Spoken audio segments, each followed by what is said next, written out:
Une question sur la sculpture morontielle.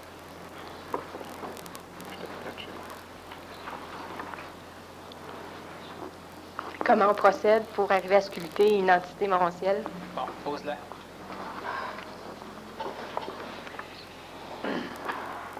Bon, dans cette mécanique, il y a différentes problématiques. C'est que la théologie a déjà tenté de se servir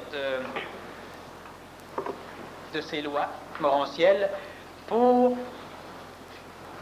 leurrer l'humain. Étant donné que l'humain a une faiblesse magistrale, c'est-à-dire celle d'avoir un ego, donc avoir une âme, chaque fois qu'on lui donne de l'information, il l'émotivise, donc il la spiritualise. Et de l'information spiritualisée ou émotivisée est de l'information inutilisable.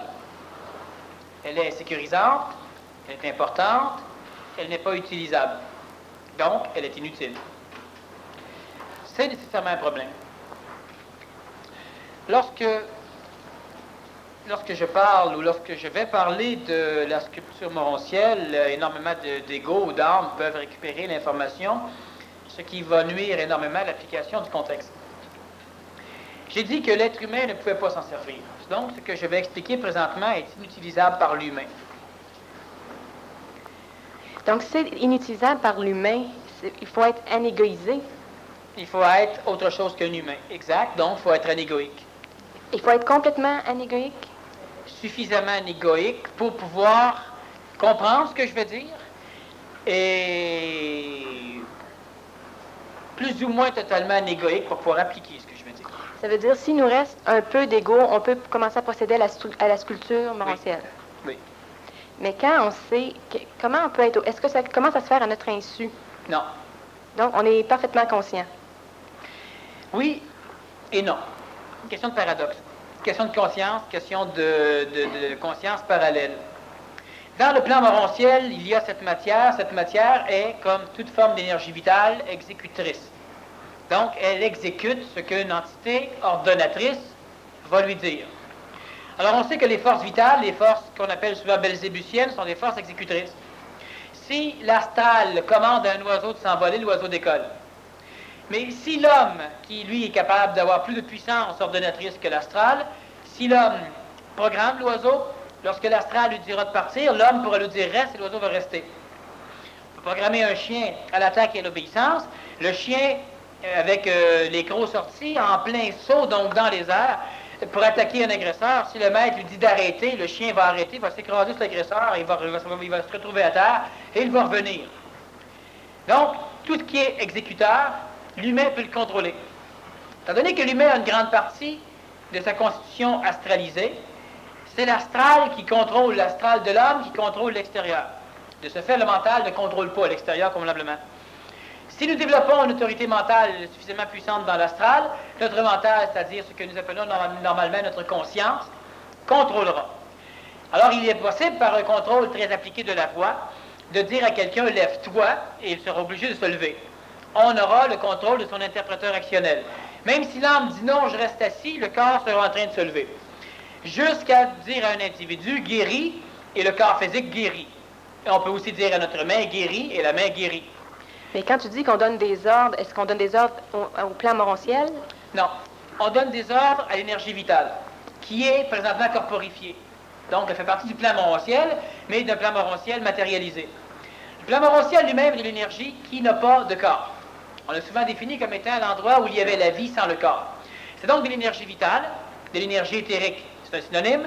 De l'énergie morontielle, c'est un synonyme, morontiel voulant dire transition. C'est l'endroit où vont les âmes entre la mort du corps physique et la mort dans le monde de la mort. Endroit de transition morontielle. Ce que l'on doit faire, c'est que l'on doit être capable de coordonner, donc d'ordonner d'une façon commune l'énergie morontielle, l'énergie vitale, et notre énergie mentale, ce que nous voulons avoir. Le mental a besoin de certaines structures pour s'exprimer. Un mental relié à un ajusteur de pensée, donc un mental supramentalisé, a besoin de certaines structures événementielles, matérielles, biologiques pour s'exprimer. Votre intelligence le sait et elle sait ce qu'elle a besoin. C'est pourquoi elle va commencer une mutation au niveau du corps physique. Et cette mutation est tributaire de l'acceptation par l'ego, de libérer le mental, donc d'autoriser le mental à recevoir de l'information neuve, des néotypes, de nouvelles formes. Plus on a un anti-homme puissant ou un ego qui nous médiocrise, qui nous empêche d'être, plus cette mutation est retardée, longue. Donc, la sculpture morontielle commence par la mutation du corps physique. Normalement, on devrait être capable de cheminer vers le sculpteur, donc devenir un sculpteur. Pour devenir un sculpteur, on doit déjà avoir une conscience du corps. On doit avoir convaincu l'ego de la possibilité de rajeunir. On ne rajeunit pas pour rajeunir, on rajeunit parce que c'est le meilleur corps pour exprimer de l'intelligence, dans un corps jeune, uniquement. Plus le corps a vieilli, plus le corps est maintenant capable de laisser s'exprimer des archétypes, des vieilles formes. Donc on rajeunit le corps. On peut rajeunir le cerveau, le système endocrinien. C'est normalement par là qu'il faut commencer la mutation supramentale.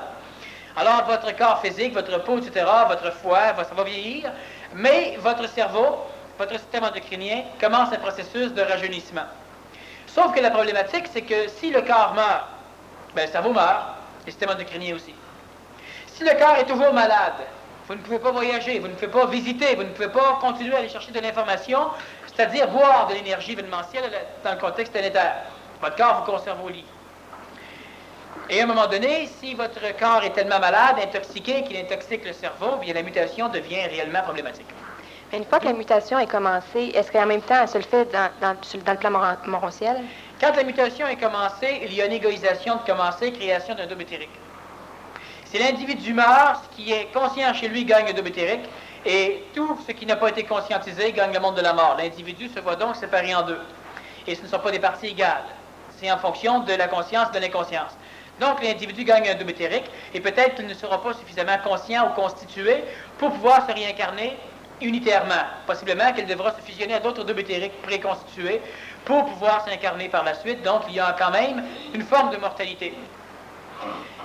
L'être humain, donc, qui vit son anégoïsation, va progressivement, dans son mental, avoir une visualisation de ce qu'il devrait être. Comme on a une visualisation de la planète sur laquelle on aimerait vivre. Mais une visualisation qui n'est pas suffisamment consistante, qui change, qu'on oublie régulièrement, on se couche, on gueule, on chiale. Alors on veut avoir une planète de paix, et puis on lance une roche au chien du voisin parce qu'il jappe un peu fort.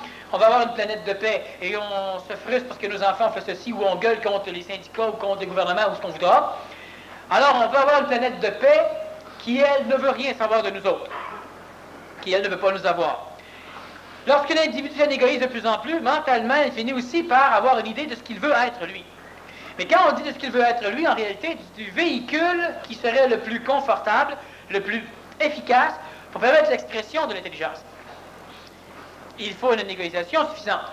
Progressivement, ce qui va arriver, c'est que dans le plan morontiel, il va se créer une copie, c'est-à-dire qu'on va, inconsciemment dans le début, par la suite on peut le faire consciemment, on va créer l'image parfaite du véhicule terrestre, donc du véhicule biologique, du corps physique, qui représente le mieux le véhicule qui nous permettrait à nous d'être exprimés à 100%.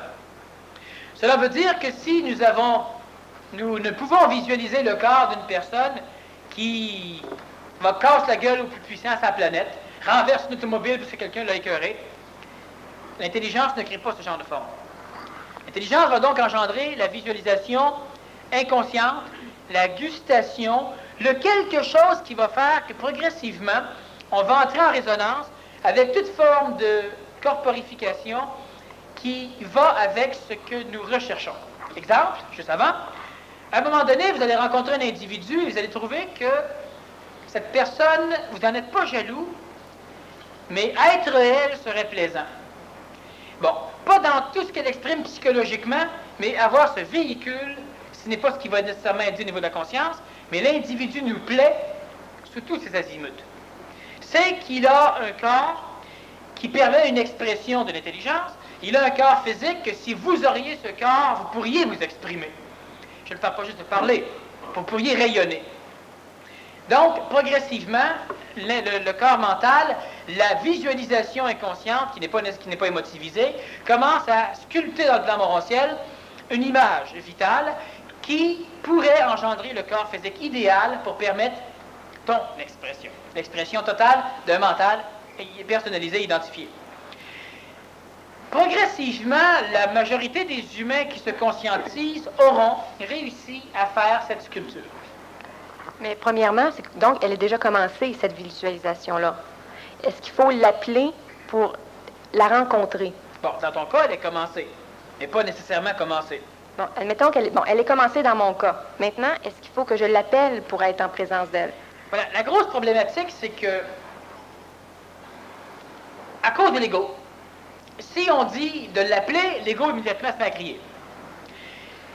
Et là, il immobilise quelque chose, c'est-à-dire que l'ego risque de créer, dans sa structure, une mémoire copie conforme de la sculpture. Et justement, ce phénomène-là, est-ce que ça rejoint la visualisation qui te défait? Comme on disait, si tu imagines un futur, tu le tues. Oui, ça risque d'amener cela. Pourquoi? Parce que l'ego voudra incorporer la mémoire de la sculpture et ne voudra pas autoriser le mental, donc t'autoriser à continuer la quête de la sculpture, de l'entité morantielle, uniquement parce qu'il est convaincu qu'il l'a trouvé, alors que ce n'est que la mémoire qui l'a trouvé. C'est-à-dire qu'au fur et à mesure que le mental engendre l'idée, donc sculpte l'entité morantielle, l'ego, lui, dans l'astral, sculpte la même chose. Parce qu'évidemment, il veut l'aider. Mais il travaille contre l'autre phénomène. Bien, ce qui va arriver, c'est que l'ego voudra se diriger par là-bas, alors que c'est par là-bas que tu devrais aller chercher la sculpture, donc l'entité morantielle. Donc, tu risques de la perdre. On ne doit donc pas sécréter émotivement pour aller la chercher, mais on doit être capable de faire la différence entre une vibration sentimentique d'une sécrétion sentimentale ou émotive. Je peux, moi, raisonner énormément avec un être humain qui a un corps physique qui va avec l'idée que je me fais d'un corps physique me permettant mon expression. Je le bois. C'est sentimentique. C'est question d'énergie vitale. Je résonne, je vibre. C'est un sentiment. Mais ce n'est pas de l'émotion. Quand l'individu n'est plus là, je ne nostalgise pas sur lui. Donc, je n'ai pas émotivisé le sentiment, je ne l'ai pas détruit. Dans la sculpture, à un moment donné, ce qui va arriver, c'est qu'on aura un idéal mental, donc pas astral. Comment différencier? Si vous n'êtes pas capable, ben vous n'êtes pas capable d'expliquer, ne servira à rien. À un moment donné, on a un mental suffisamment réchauffé pour être capable de différencier. Et on aura l'idéal mental qui n'a pas d'importance si on ne l'a pas, qui ne nous dérange pas si on l'a ou si on ne l'a pas. Ce n'est pas astralisé. Et on saura. À un moment donné, cette entité va nous rejoindre. Elle va lentement être attirée par le mental qui se descend chez nous. Nous allons aller chercher la sculpture, l'entité morantielle, qui va venir se coller à nous. Et la majorité des êtres humains qui se conscientisent ont un jour eu un contact avec leur entité morantielle. Ils l'ont perdu. Si au lieu de visualiser... On ne visualise pas. On conceptualise. Quand je parle de visualisation, il faut faire attention, ce n'est pas le terme visualisation au niveau astral. On ne crée pas une projection de ce que l'on veut. À un moment donné, on sait ce que l'on veut. Donc, si tu mets en pratique pour changer ton corps physique. Première chose, conscience du corps. Deuxième chose, manifestation. Okay. Tu mets en pratique. Tu mets en pratique. Par un conditionnement physique, tu vas amener un corps qui pourrait ressembler à ce que tu sens qu'il devrait être. Regardez ce qu'il faut faire. Et c'est pourquoi je dis que ce n'est pas applicable par l'humain. Et là, c'est très banal ce que je dis. Tu as un corps, par exemple, qui a, disons, une cirrhose du foie, ou tu es handicapé, tu as eu une fracture quand tu étais jeune, et puis ta jambe n'a pas eu la même croissance, tu as 2 pouces de moins sur un côté que sur l'autre. Nous donnons un soulier qu'une grande semelle. As-tu l'attitude, si je te donne un bon corps, vas-tu le laisser pourrir? Ce que vous devez développer présentement, quand je disais à un moment donné que l'humain doit se préparer à être transportable, mais c'est dans différents... On peut l'exprimer, le comprendre de différentes façons, l'interpréter de différentes façons. L'attitude qui vous habite présentement, est-ce une attitude qui préserverait quelque chose de bien? Parce qu'une personne qui pèse 350 livres va dire, oui, mais moi, je ne peux pas faire de l'exercice comme l'athlète. Non. Mais est-ce que tu continues à détruire ton corps? Parce que la journée où je te donne un corps d'athlète, est-ce que tu vas courir? Est-ce que tu vas minimum l'entretenir? La personne va dire, ah oui, ah oui, ah oui. Elle n'a pas le temps de magnifier, elle cherche un emploi. Alors, vraiment pas, moi, est-ce que ça s'occupe d'un corps en santé? Si un jour, elle en a un. Alors, donc, première chose, c'est de créer une attitude. Je parle donc de programmation de l'ego. Toi, quel âge as-tu? 47. Bon, 47 ans. Si ton ego n'est pas convaincu qu'il peut rajeunir le corps physique, déjà en partant, tu n'auras pas l'idée. Mais si un jour on te donne un corps jeune, tu vas le vieillir aussi. Tu n'auras pas plus l'attitude de le conserver. Donc, tu n'es pas un individu capable de reconnaître l'entité morontielle lorsqu'il va te toucher. Alors, tu dois donc commencer par t'arranger pour préserver. Aie l'attitude et fais déjà la démarche en fonction de préserver un corps qui. Tu dis, par exemple, moi je fume, oui. Trouves-tu ça intelligent? Non. Est-ce que tu intelligencies la chose? Est-ce que chaque fois que tu fumes, tu conscientises la stupidité du bout de papier enveloppant du foin? Bon, mais ton corps physique en a besoin. Il est nicotinisé, il en a besoin. Mais tant que toi, tu fumes, et ça te frustre autant que le gars qui fume pas ou la fille qui fume pas à côté que tu vas faire, sans sécrétion. Mais la journée que ton corps voudra cesser de fumer, qu'il pourra cesser de fumer, tu cesseras de fumer. Donc, la journée que tu auras un corps qui ne fume pas, bon, prenons l'exemple. Si quelqu'un ici prend de la boisson, on ne devrait jamais prendre de boisson. Même pas prendre un verre de vin une fois par année, jamais. Bon, c'est pas grave qu'on en prenne. On ne devrait pas en prendre. Tout ce qui omnibule le cerveau devrait être abandonné. C'est pas grave, pas grave, pas grave. C'est jamais grave de toute façon. On ne devrait pas en prendre. Mais quelqu'un qui est alcoolique, si un jour on lui donne un corps qui n'est pas alcoolique, est-ce qu'il va le rendre alcoolique? C'est la question qu'on va se poser. Oui, mais présentement, mon corps est tellement usé. Soit. Mais qu'est-ce qui habite votre corps? Le mental qui habite le corps. Est-ce que c'est le mental qui va avec le corps usé et tout pourri? Peut-être. Alors, ça vaut même pas la peine d'avoir un autre corps. Gagnez le monde de la mort, purgez-vous là-dedans, digérez-vous, fusionnez-vous, réincarnez-vous pluralitairement, prenez un nouveau corps, puis recommencez. Et peut-être vous allez encore en faire un alcoolique. C'est possible. Mais présentement, ton corps est alcoolique. Mais si ton attitude mentale devient lucide, c'est finalement le maudit corps que tu as, c'est pas celui-là qu'il te faudrait. Celui-là, là, il va boire. Puis quand tu dis non, ça se met à trembler. Bon, il ne doit pas boire. Si je bois pareil, ça ne change rien. Lentement, ce moi, le mental, si j'aurais un autre corps, faites-moi confiance qu'il n'irait pas prendre de la boisson. Et présentement, je suis dans ce corps. C'est évident. Donc, je dois m'arranger pour repousser de plus en plus ces choses-là. Et chaque fois que je manque mon coup, aucune importance. Je commence. Aujourd'hui. Ça fait 25 000 fois que je commence. Puis, à un moment donné, ce sera la bonne. Puis si je mets la bonne, ça n'a aucune importance. Et vu que je ne le sais pas, autant m'essayer. Ça, c'est pas grave. Mais l'être humain qui lentement a l'attitude de, donc celui qui au minimum comprend l'intelligence d'être dans son corps et de contrôler la musculature, de contrôler la sensation, donc de ménophyser, il est déjà en train de muter son corps et surtout il se prépare à ce que, si un jour l'entité morontielle vient le toucher, qu'il soit un être humain réceptible, qu'il puisse recevoir. Il peut-tu disparaître, cette entité-là? C'est ce qu'il fait régulièrement. Il vient vous toucher et à un moment donné, il disparaît, la sculpture se défait. On doit recommencer. Une nouvelle? Ou bien si la même... commence pas une vieille sculpture si elle est défaite. Ça peut... Non. L'individu qui décide de retourner vers une vieille sculpture risque de nostalgiser sur sa sculpture, donc il risque de la recréer émotivement. Ce n'est pas bon. Comment on fait pour absorber une sculpture? Qu'est-ce qui attire la sculpture au corps physique? Comment on fait pour absorber une sculpture? La sculpture, donc l'entité morontielle, c'est le nom qu'on va lui donner pour l'instant. L'entité morontielle, elle vient vous voir lorsque vous avez la plus grande expression de ce qui pourrait s'exprimer par elle. Lorsque votre attitude est la plus proche de ce que vous seriez dans l'entité morontielle. La journée que tu réincarnes une entité extrêmement pacifique, tu te sens bien, tu te sens pacifique, tu es moins colérique, tu es plus patient, l'entité commence à se rapprocher immédiatement. Subitement, tu n'as pas le goût de commencer à tout cacher. Tu rencontres une personne, puis tu lui dis, « Il me semble hier, là, tu es agressif par rapport à moi. » Tu ne dis pas ça agressivement, mais tu ne cumules plus de problèmes. Tu es plus ou moins instantané. Tu ressembles à ce qu'un enfant ferait. Il passe directement. L'entité se rapproche énormément. Et à un moment donné, l'entité va commencer à vous toucher.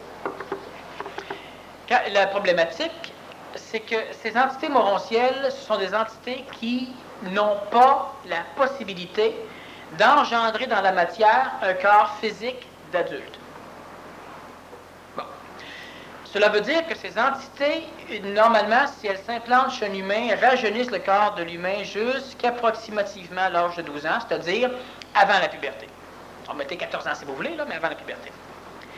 Cela veut dire que l'adulte au complet doit mourir lorsque l'entité vient le chercher. On parle de l'adulte corporel, et non pas de vous. Donc, l'entité peut se rapprocher, et vous aurez une tendance à vous bouddhiser, c'est-à-dire que vous aurez de plus en plus une intelligence qui aura du cœur. Mais pas du cœur comme l'humain le conscientise, là. Tu ne seras pas en amour avec tout le monde, tu ne seras pas l'esclave parfait qui s'exécute pour ne pas frustrer personne. C'est pas ça le plan bouddhique. Bon. Alors, ce qui va arriver donc, c'est que la chose, l'entité vient te toucher, et pour la recevoir, on doit faire certaines choses. Et on doit ne plus faire certaines choses. Quand l'entité vous intègre au complet, il y a une immersion de l'entité chez vous. Lorsque l'immersion est totalement faite, elle doit se maintenir 24 heures sur 24 pendant plusieurs mois pour que la vibration de l'entité puisse lentement induire et transformer, colorer et assujettir la vibration vitale qui prévaut dans l'actuel présent. Donc, l'entité doit rester plusieurs mois sans être rejetée une seule fois pour s'incruster suffisamment pour qu'après ça, vous deveniez psychologiquement cela. Et immédiatement, le rajeunissement est commencé, votre corps physique va retrouver un corps physique qui n'était pas celui que vous aviez à l'âge de 12 ans, mais qui sera un corps de l'âge de 12 ans. Et le corps le plus parfait pour laisser exprimer l'intelligence au travers de vous. Il y a des choses qu'on doit faire, des choses qu'on ne doit pas faire. Qu'est-ce qu'on ne doit pas faire pour garder justement cette entité? Et c'est pourquoi je dis que l'humain n'est pas capable de l'appliquer.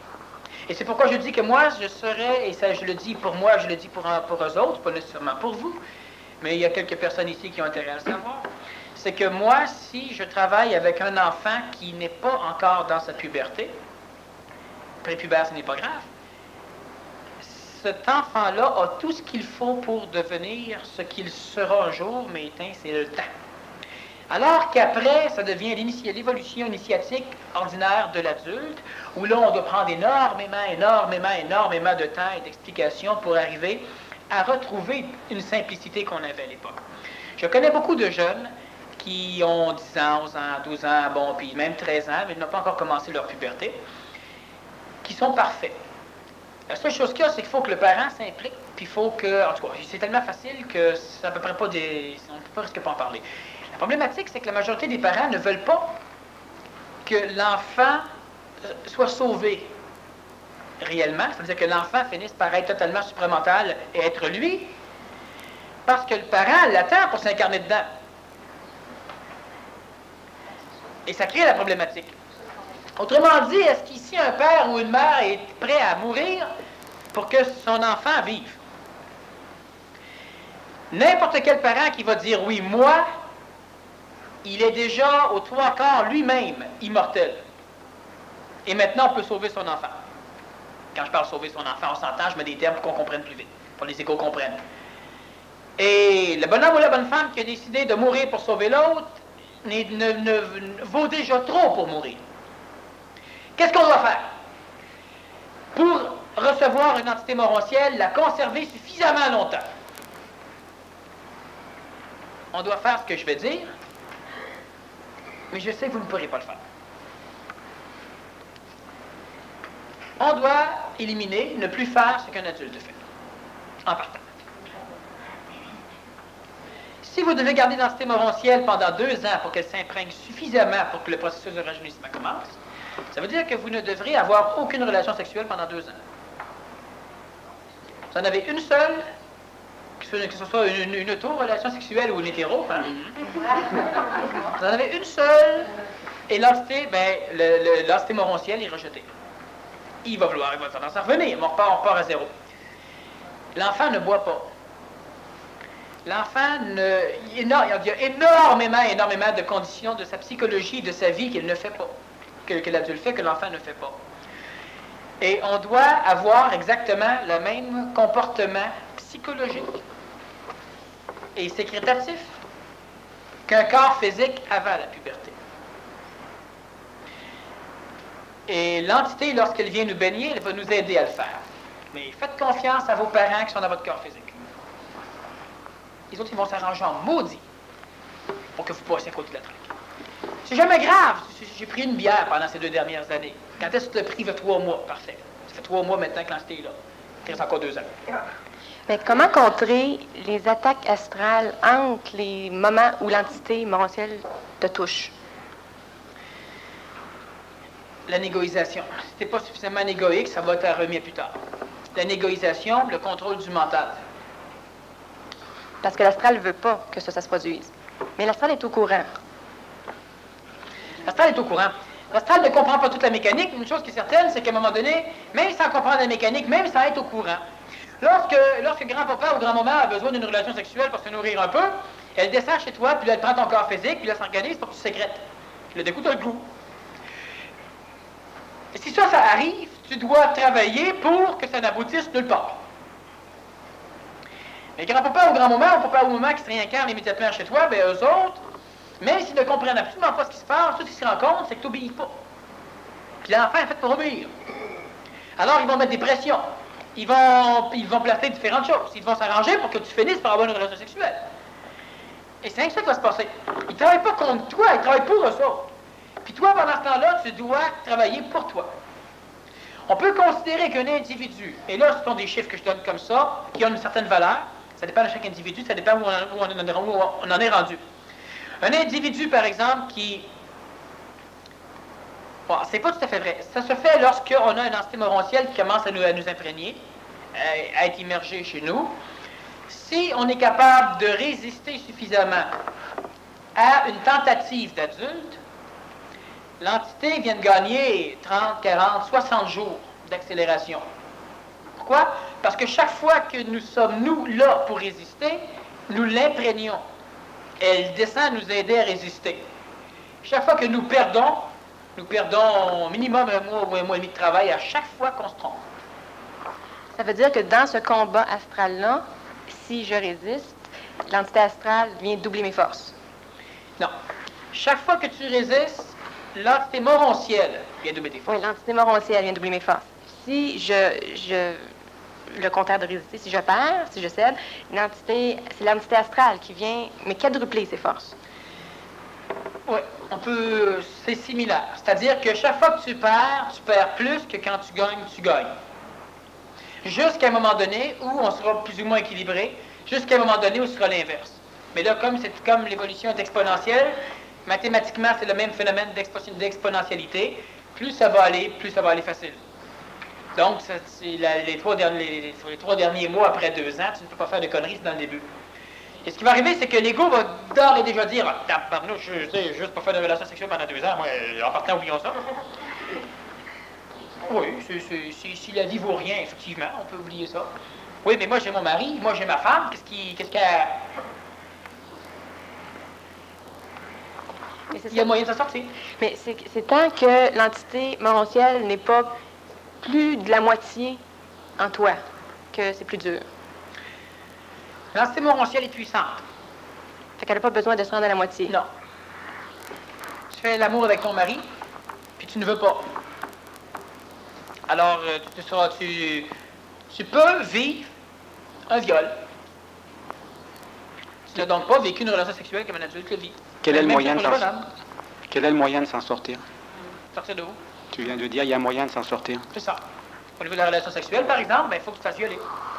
Oui, mais là, c'est compliqué parce que si un enfant se fait violer, c'est pas l'enfant pur et de l'entité morontielle. Oui, si l'enfant s'est violé, il n'y a aucun problème là-dedans. L'enfant... Mais là, tu ouvres une autre porte, un autre bagage astral. Tu te permets d'être dans un contexte qui ne comprend rien pour continuer à travailler sans répulser ton entité morontielle. Il y a d'autres mécaniques que vous découvrirez en temps et lieu, que je ne préfère pas parler parce que je vais trop...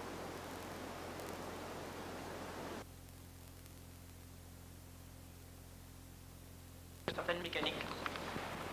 Mais une chose est certaine, c'est que l'entité morontielle existe. Vous êtes tous pris dans une problématique assez intéressante, c'est que vous allez tous mourir, physiquement. Vous coupez le canal réincarnationnel, génial. Vous allez vous anégoïser. Vous avez un ajusteur de pensée extrêmement opérationnel, parfait. Vous allez vous anégoïser et créer un double éthérique.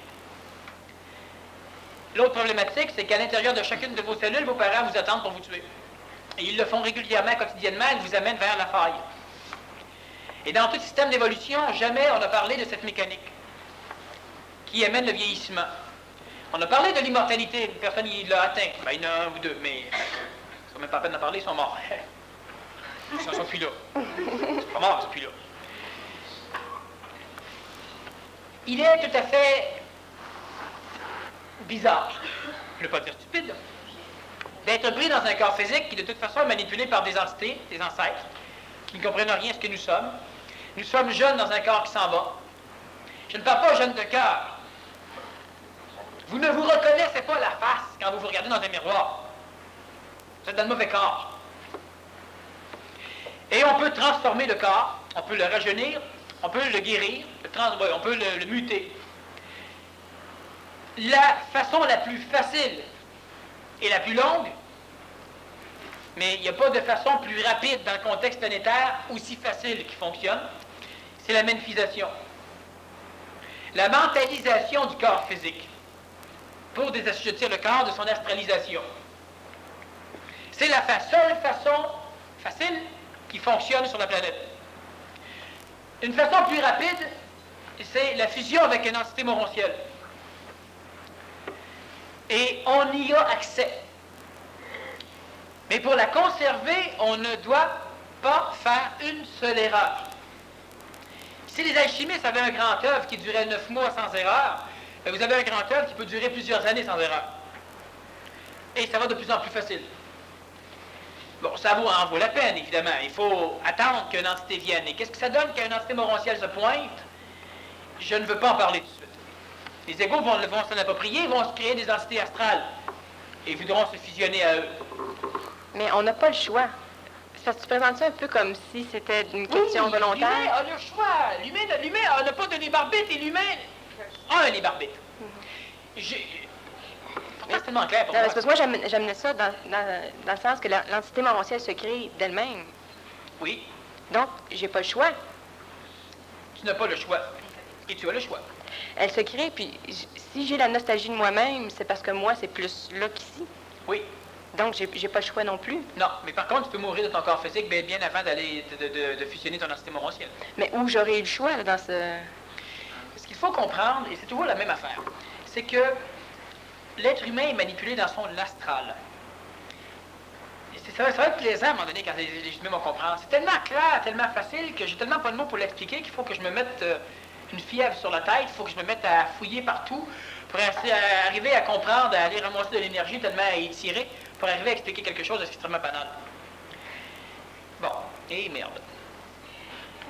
L'astral de l'humain. Un jour, je vais devenir extraterrestre, puis je vais pouvoir vous crier à pleine face. Je vais avoir un autre contexte, le contexte de l'humain. Tu auras besoin d'une volée. Une volée morontielle. Oui, c'est ça. Il n'y a pas de libre arbitre dans l'ego de l'humain, c'est absolument évident. Vous aimez en fonction de vos programmations, vous haïssez en fonction de vos programmations, vous choisissez en fonction de vos programmations. Mais j'ai déjà dit que si on rajoutait de la programmation là-dedans, on colorerait votre fonctionnement. Donc, première liberté, c'est de manipuler la structure qui est manipulable.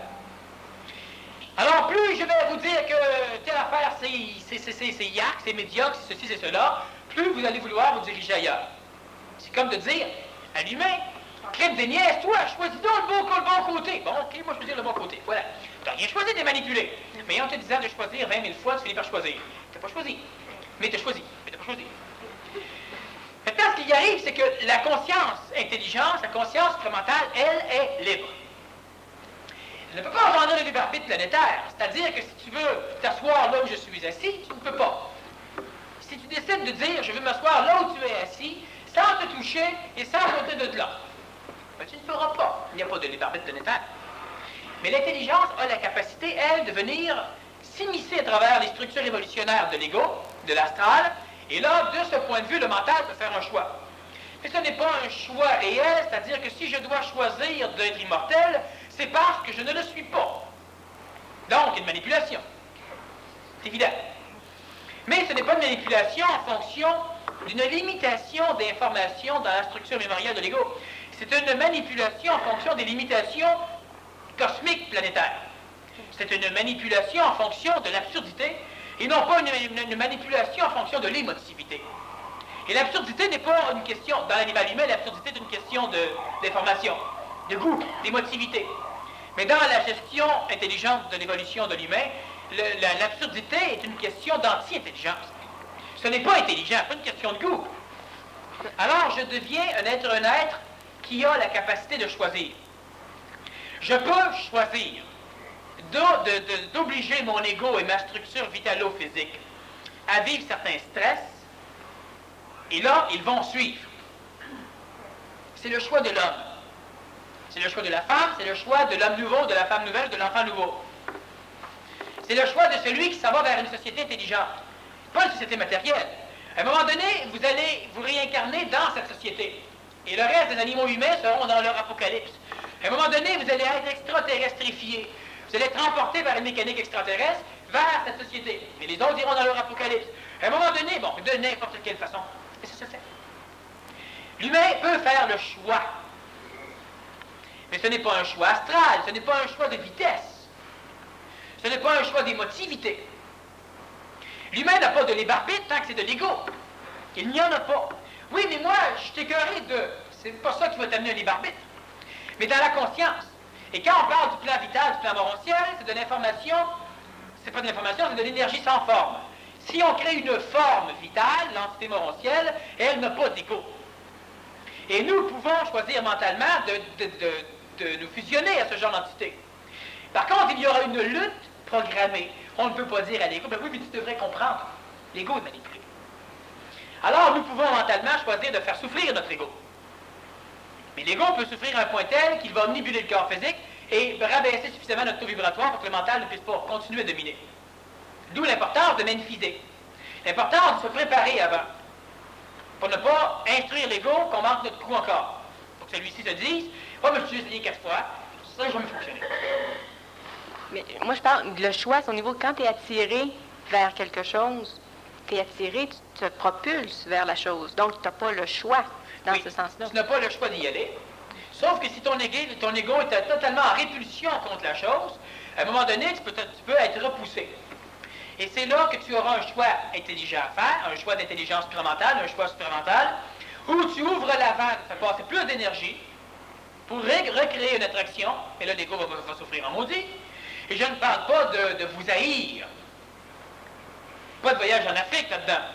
On doit simplement obliger notre ego, notre entité, notre mental à aller vers où on doit aller, puis le reste, le cave, le corps, l'astral, le vital et l'ego, ben, ils devront suivre. Mais ils peuvent traîner de la patte, s'agripper à tous les murs qu'ils vont rencontrer, s'exprimer plus violemment, plus colériquement, plus impatiemment, alors qu'en réalité, on dirige vers la bonne place. Quand je parle d'un choix, c'est un choix au niveau du mental minimum ou du supramental. Est-ce que je mets plus d'énergie ou non? Mettre plus d'énergie, c'est souffrant. Pour l'ego.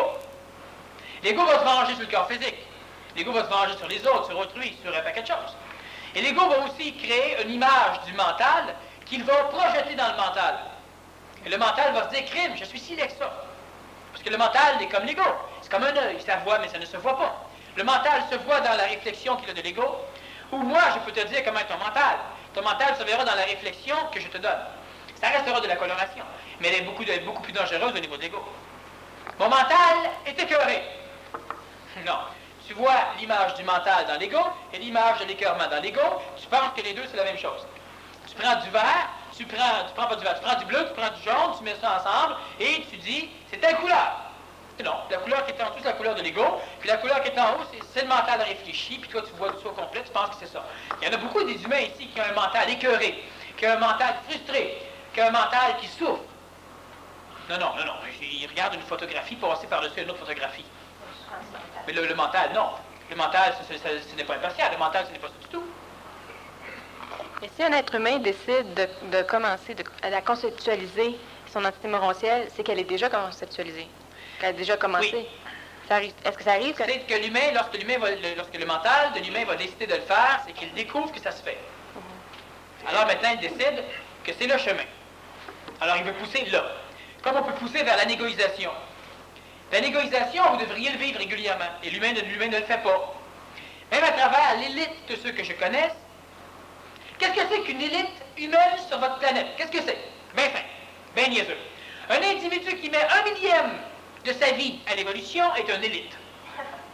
C'est l'élite. Il est au-delà de la majorité des animaux humains, c'est une vraie part, c'est l'élite. Et l'élite de l'élite, celui qui met un demi-millionième de plus. Alors qu'un être humain qui décide en dedans de quelques mois ou en dedans d'un an de mettre 24 heures sur 24 uniquement ce qu'il devrait être, et certains encore, à cause des égos, vont dire « je joue à ».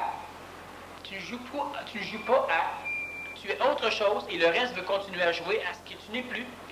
Si l'humain place plus de temps dans son évolution, rapidement, l'évolution est facile, facile. L'humain va dire, oui, mais moi, par exemple, j'ai suivi le PMC2, le PMC3, j'ai appris certaines choses, alors j'ai mis donc beaucoup de temps. Non, tu as mis certaines heures. Et ce qui fait aussi que la majorité, vous pouvez comprendre des choses que je dis. Alors que les autres humains ne peuvent pas. Il y a déjà une maudite évolution. Vous êtes l'élite de la planète, mais pas l'élite de l'élite. Il en faut pas gros. Il en faut pas gros. Mais ça demande énormément d'énergie astrale. L'individu vient, il fait 3 heures, par exemple, de programme maître contrôleur par semaine, et cela pendant 3 ans. Mais pendant ces 3 heures de PMC, à un moment donné, il y a quelqu'un qui levait la main. Puis là, il se dit, oh, c'est pas encore lui. Alors, il se frustrait. Bon, alors son PMC était allô. Et après ça, il se disait, bon, mais oui, c'est encore ce prof-là. Et puis, son PMC était allô. Et après ça, il disait, ah oui, bon, un examen aujourd'hui, un examen. C'est-tu niaiseux? Ils font comme des écoles, un examen. On vérifie les égos de cet examen, on sait ce qu'on veut faire. On ne peut pas savoir si tu vas passer ou pas, on veut vérifier les égos. Et les égos sont tous en train de sécurité. Ton PMC est allô. Moi, ce que je dis, c'est que l'humain doit mettre minimum 1 minute par semaine à être lui. Et il est de l'élite. Et les imbéciles d'ego vont dire, ah oui, ben 1 minute par semaine, c'est facile. Non, pendant cette minute-là, là, vous allez triper sur votre minute.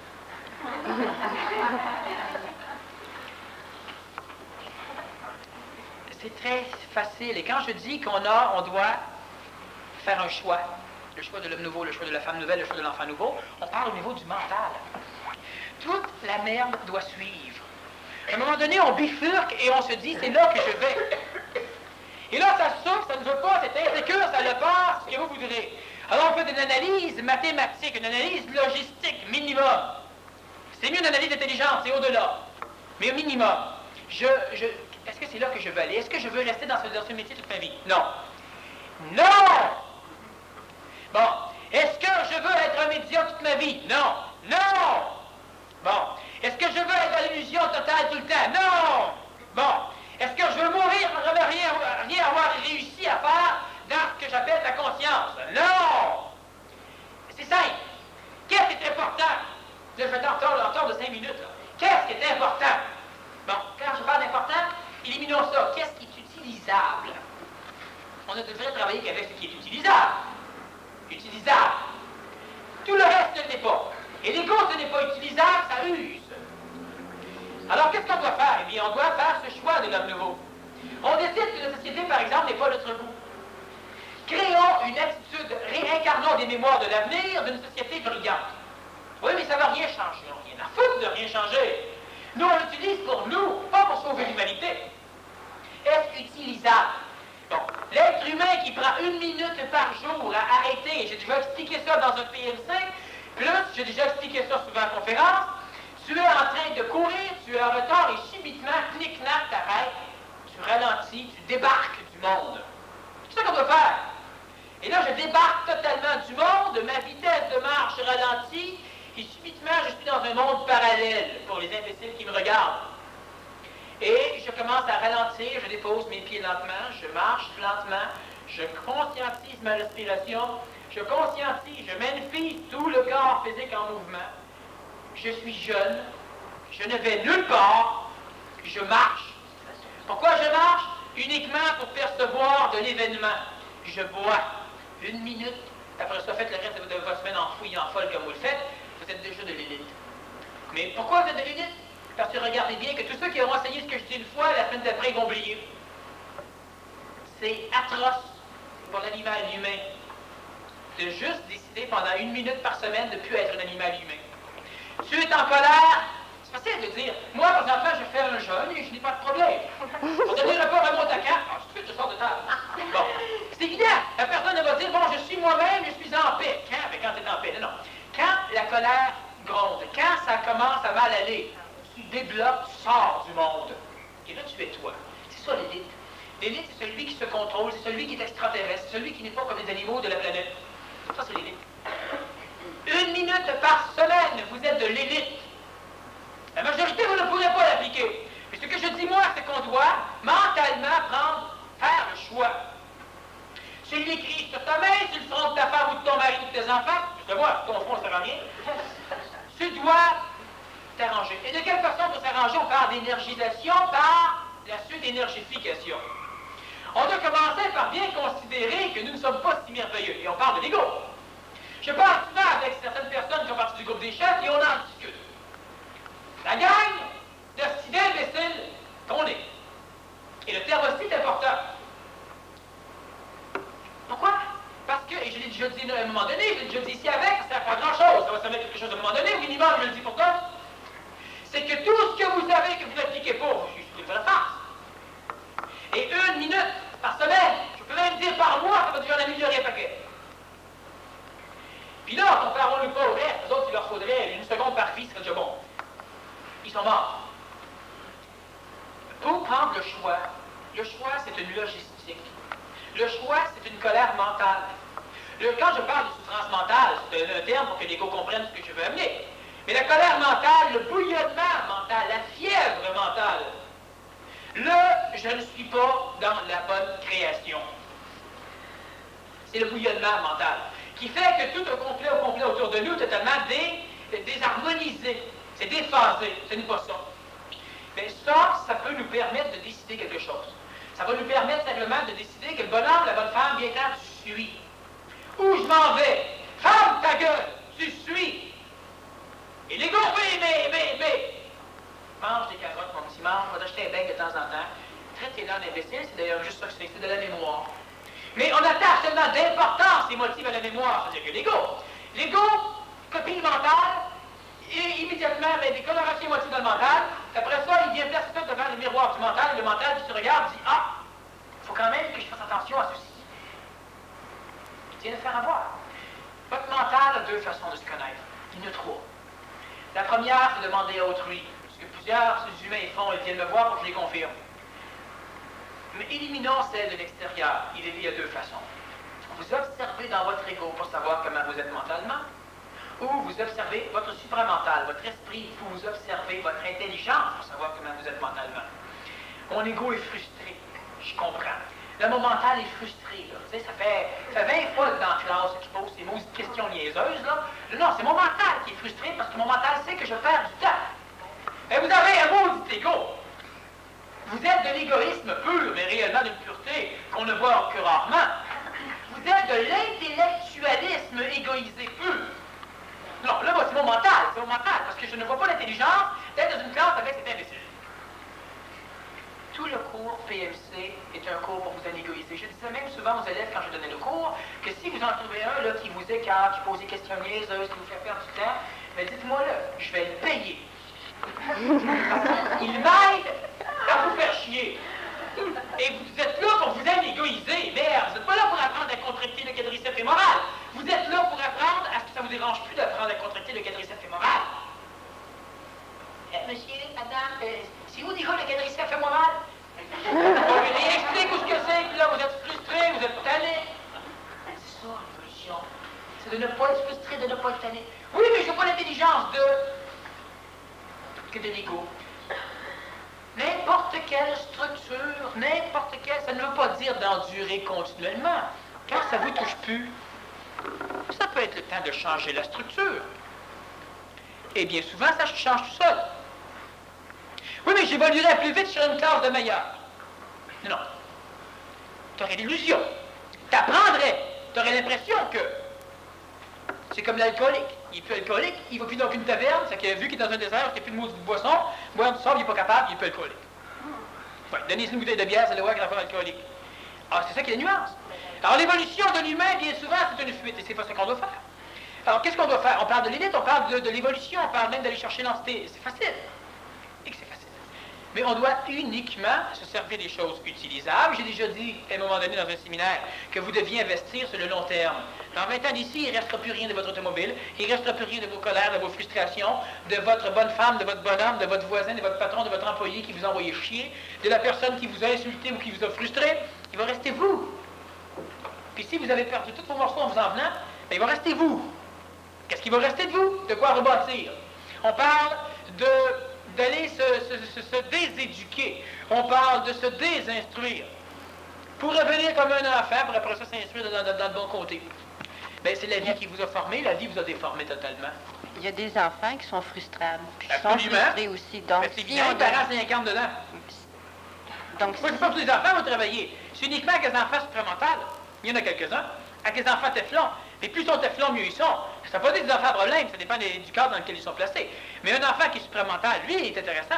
Il va être frustrable lui aussi, mais il est capable d'intelligencer l'absurdité de la frustration. Il a un ego, il cumule des mécaniques réincarnationnelles. Ça, c'est pas grave qu'un enfant soit frustrable. Dernièrement, dans le bois, il y en a un qui était là. Il a voulu descendre quelque chose, il n'a pas pu, son ego a eu trop peur. Bon, mais il y en a même braillé. Mais quand je lui ai expliqué qu'on s'en foutait, que son ego, il broyait, qu'il broye son esti d'ego. Mais lui, là-dedans, là, lui, il voulait descendre. Il dit, oui, je vais descendre. Puis ton ego n'a pas voulu. Bon, avant qu'il comprenne un petit peu, ben finalement, tu voulais descendre, mais quelque chose t'a forcé à ne pas pouvoir descendre. Ah, ça, c'était clair. Bon, puis après ça, il a compris c'était quoi son ego. Puis ce temps-là, il s'en maudit c'est quoi un ego, puis il sait qu'il y a deux dans lui. Un imbécile total qu'il devra planter. Puis après ça, il sait que la frustration, c'est lui. C'est pas le mental, c'est l'ego. Donc, ça veut dire que si on rajeunit jusqu'à 12 ans, on va quand même avoir des frustrations. Non, mais parce ça que va être, non, ça pourquoi? va être l'intelligence. Non. Une nuance. Tu ne redeviens pas la petite fille que tu étais. Tout à l'heure, j'ai dit que tu restes toi. Si tu t'en égoïses pour avoir une fusion avec une entité morontielle, si tu t'en égoïses pour avoir une immortalité de conscience du point de vue d'un double éthérique, si tu as un corps jeune, tu ne seras pas un jeune. Tu vas être que les humains... En tout cas, il va y avoir un mot, il se paquette tout autour de toi. Quel est le lien entre le double éthérique et l'entité morontielle? Toi, Puis qu'est-ce que c'est, moi, là-dedans? ton corps physique, entre autres, ta génétique, ton ego, le mental qui est en évolution, grosso modo, c'est que l'entité morontielle est une création du phénomène supramental. C'est d'ailleurs la création... Wow, c'est bien. C'est très bien, c'est génial. Ouais. T'as une autre question? Mais est-ce que c'est l'entité morontielle, c'est-tu en attendant ou... Bon, je vais t'expliquer quelque chose que je vais vous expliquer en même temps. Il faut toujours faire attention. Parce que l'être humain a accès à de l'information prédigérée par des martyrs de la transition supramentale. Et l'être humain, dans son astralité, dans sa théologicité, il a accès à de l'information qu'il a colorée. Bon. Alors, à un moment donné, dans le passé, on a parlé de réincarnation, on avait mal compris. On a parlé de résurrection, on avait mal compris. On a parlé de 144 000 élus, bon, on avait mal compris. Tous les humains sont réunis là-dedans. On a parlé de tellement de choses. Et on parle aussi de mécanique extraterrestre. Il y a des mécaniques extraterrestres totalement astrales qui ont comme seule fonction de posséder l'humain pour le diriger sur une mauvaise voie. Il y a des mécaniques extraterrestres qui sont en phase d'involution et qui se cherchent des corps physiques évolutifs pour rejeter l'âme qui est à l'intérieur, donc rejeter la conscience, posséder le corps physique pour maintenant bloquer leur involution et repartir plus rapidement. Mais l'humain attend quand même un sauvetage extraterrestre. L'humain s'attend quand même à ce qu'à un moment donné, il y ait une contingence extraterrestre qui vienne les chercher. Il y en aura une. J'ai déjà expliqué de quelle façon les extraterrestres peuvent intervenir. C'est une conférence sur quand les extraterrestres interviendront. On pourra s'y référer, ça ne me tente pas de répéter. Bon. Mais il y a une autre chose aussi tout à l'heure, j'ai bien expliqué que l'humain lui-même ne peut pas s'en sortir s'il n'y a pas d'intervention extraterrestre.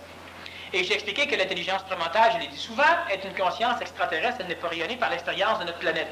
Elle amène de l'expérience. L'être humain qui se crée une entité morontielle crée donc un phénomène extraterrestre. Et il aurait intérêt à vivre une fusion avec cette entité extraterrestre qui est lui. Donc, lentement, l'intelligence supramentale qui descend chez toi peut engendrer une copie parfaite au contact de l'expérience imparfaite de la biologie génétique planétaire, recréer dans le plan morontiel ce que ça aurait dû être. que ce corps aurait dû être. Ton mental va le faire. Mais c'est une entité extraterrestre. Elle ne vient pas de la Terre. Elle n'est pas née de la Terre, elle est née d'un contact entre de l'extraterrestre et un contact expérientiel planétaire, mais sa substance, sa structure ainsi que sa finalité n'est pas planétaire. Tu viens de créer un double extraterrestre qui est toi. Enfin, qui n'est pas toi, mais qui est le véhicule le plus parfait pour que toi, l'intelligence, puisse être planétarisée. Tu devrais donc avoir un contact avec une entité extraterrestre qui n'a pas d'ego, qui est vide, qui est ce que tu devrais être biologiquement. Donc, de ce fait, tous ceux qui attendent un salut extraterrestre sont à côté de la plaque. Mais ils ont raison. Certains humains y auront accès. Donc, tu deviens extraterrestre. Absolument, tu te désassujettis de la génétique de tes parents. Donc, ta génétique n'est plus planétaire. Tu es extraterrestre dans ta conscience, tu es un enfant dans ton expérience, psychologique, même physique, et tu t'es mis au monde toi-même. Cela revient à ce que j'ai dit souvent, l'humain doit se mettre au monde lui-même, il doit être totalement désassujetti de la génétique de ses parents, parce que sinon c'est ses parents qui le mettent au monde. Se mettre au monde, ce n'est pas rentrer dans le ventre de sa mère puis ressortir. Votre mère ne voudra pas. Se mettre au monde, c'est s'engendrer. La cellularisation, la mutation crée cet engendrement. L'homme nouveau est un être neuf. La femme aussi, l'enfant aussi. Se mettre au monde. L'être humain doit avoir tout ce que le jeune a. Donc, il doit devenir un enfant. Il doit se mettre au monde et nécessairement, il doit avoir une conscience extraterrestre. Mais moi, en tant qu'extraterrestre, je vais pouvoir vivre sur la Terre. À cause du corps physique que tu auras parfait pour pouvoir vivre ici. Mais je vais être encore à 2 places en même temps. Pas encore. Tu ne seras plus qu'à 2 places en même temps. Parce que là, actuellement, je suis à combien de places en même temps? Oh, toi, 12. Puis là, il faut unifier ça pour récupérer l'énergie. Oui. Et là, bon, elle me présente que je suis à 2 places en même temps. Où se situe mon double éthérique? Le double éthérique reste dans le plan morontiel, donc c'est la même place que ton entité. Sauf que ce qu'il faut comprendre, c'est que lorsque l'entité morontielle va se fusionner, lorsque tu l'acceptes, lorsque tu l'intègres, lorsqu'elle bouillonne et lorsqu'elle te transforme, c'est toi. Tu auras une bilocation dans le double éthérique, conscience supramentale, et dans le contexte planétaire, conscience planétaire. Ah, c'est là les 2 places, là. Oui. Donc, ça, je vais être en lien direct avec le double éthérique. Oui, absolument. Par le canal ajusteur de pensée. Donc, c'est ça qui est extraterrestre, c'est le double éthérique. L'entité, non, ton corps maintenant physique sera extraterrestre lorsqu'il aura été extraterrestrialisé par l'entité morontielle. Donc, si un médecin, à un moment donné, vérifie ton corps physique, il t'ouvrira un cœur, des poumons, tout un paquet de choses. Mais il ne comprendra pas comment ça se fait que tu as un corps dans cet état, alors que le baptistère falsifié que tu lui as présenté dit que tu devrais avoir une trentaine d'années.